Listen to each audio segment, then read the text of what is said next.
Hey, what's up folks? Welcome back to another video. Today we're going to be talking about progression of you as a reefer and a caregiver of animals in our care. So you can end up being able to keep all those hard corals and all those crazy colorful acroporas that everyone's into these days. My name is Goran, and on this channel I talk all things reef tanks related. If you're not a member of Reef Under the Roof crew, consider subscribing, liking this video, and consider checking me out on Facebook and Instagram. With all that out of the way, let's jump into today's topic. I have lots of people been asking me when is the perfect time for me to add Acropora into my system, and quick answer to that question is probably not soon if you just set up your tanks. I'm gonna unpack this for you guys. For that, if you haven't checked out my last video, I talked all about Acropora lighting, and the video before that I talked about fundamentals taking care of Acropora, so go and check out those videos and try to collect as much knowledge as you can before you add that first Acropora into your tank.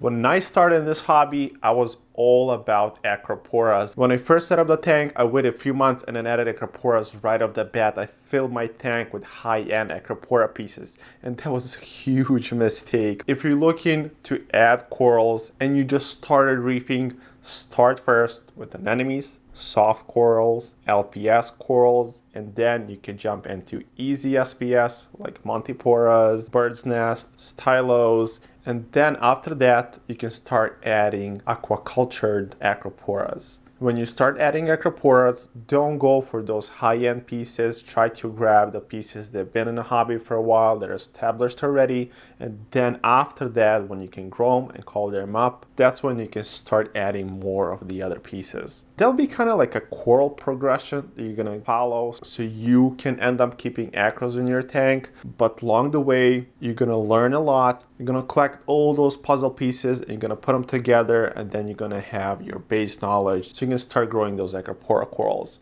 What got me into the hobby is actually anemones and a yellow tank.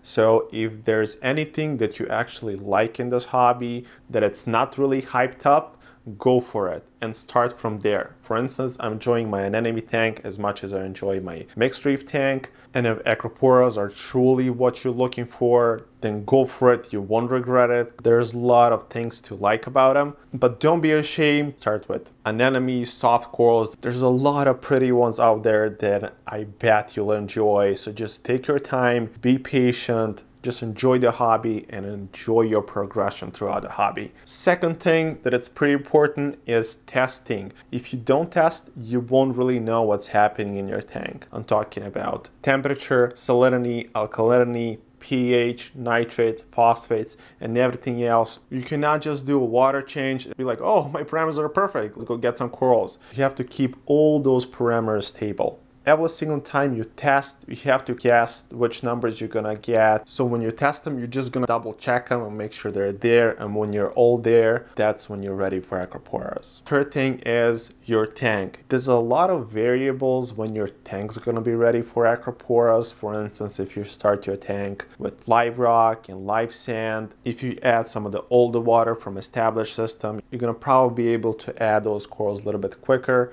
If you start with dry rock and bare bottom and you have some hiccups along the way like egg coral diseases or pests, you're looking to even prolong that path through adding Acroporas. So be wise with starting your tank, starting with adequate lighting, adequate flow, dip your corals. A little bit of live rock and older water can definitely help you jump up that system and get it going.